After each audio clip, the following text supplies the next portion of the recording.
छत्तीसगढ़ी गाने देखने के लिए हमारे YouTube चैनल को सब्सक्राइब करें और नए अपडेट्स जानने के लिए बेल आइकन के बटन को क्लिक करें।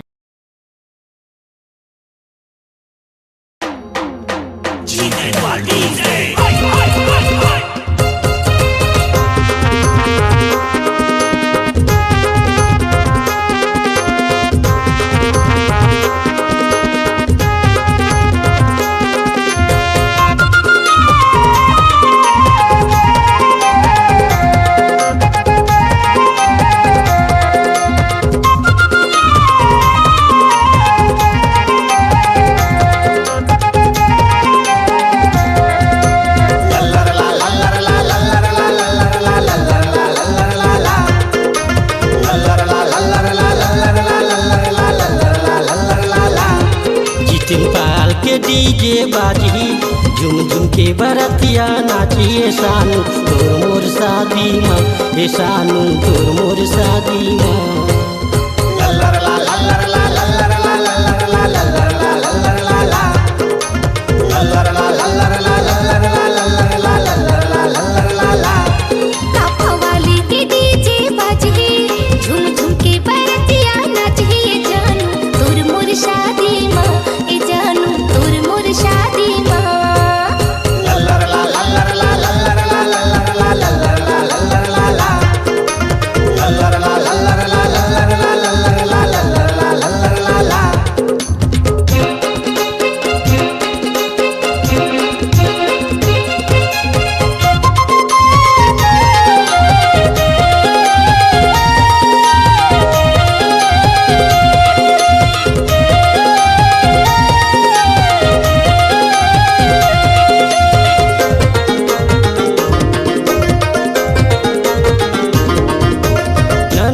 के ये तोर मोर माया अब रही पूरा होके मान दे हे तोरे डैडी मम्मी कर दे हे शादी लाओ के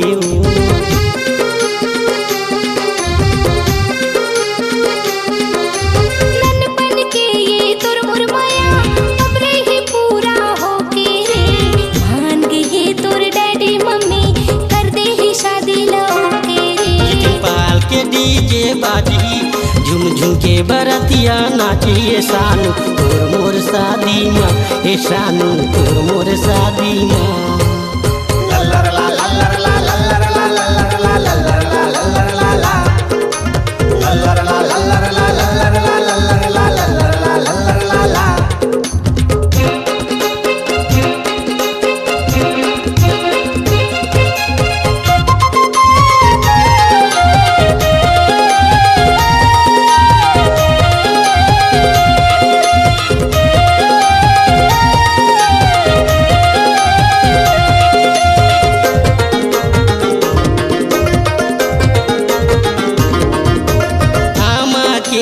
झरती मसानू औ मौहा के फरती मऊ बाजा बाजी फूटी फटाका पर ही भावर अक्ति मऊ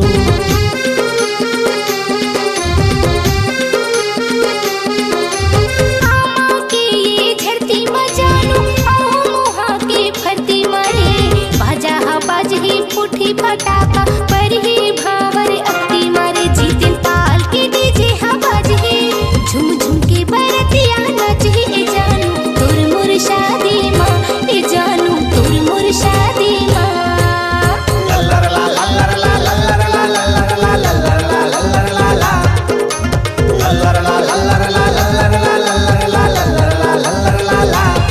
जीतिन पाल के डीजे बाजी झुम झुम के बरतिया नाचिए सानू तोर मोर शादी माँ ए सानू तोर मोर शादी माँ।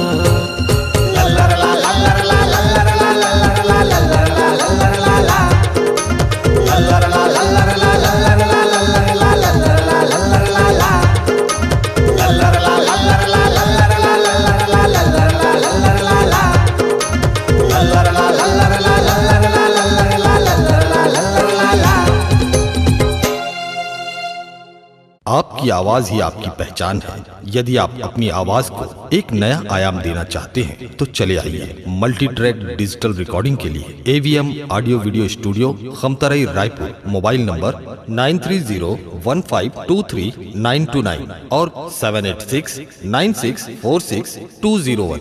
यदि आप नए एवं पुराने गीत सुनना चाहते हैं तो avmgana.com में जाकर गाना फ्री डाउनलोड करें और YouTube चैनल में AVM गाना और KK कैसेट्स को सब्सक्राइब करें।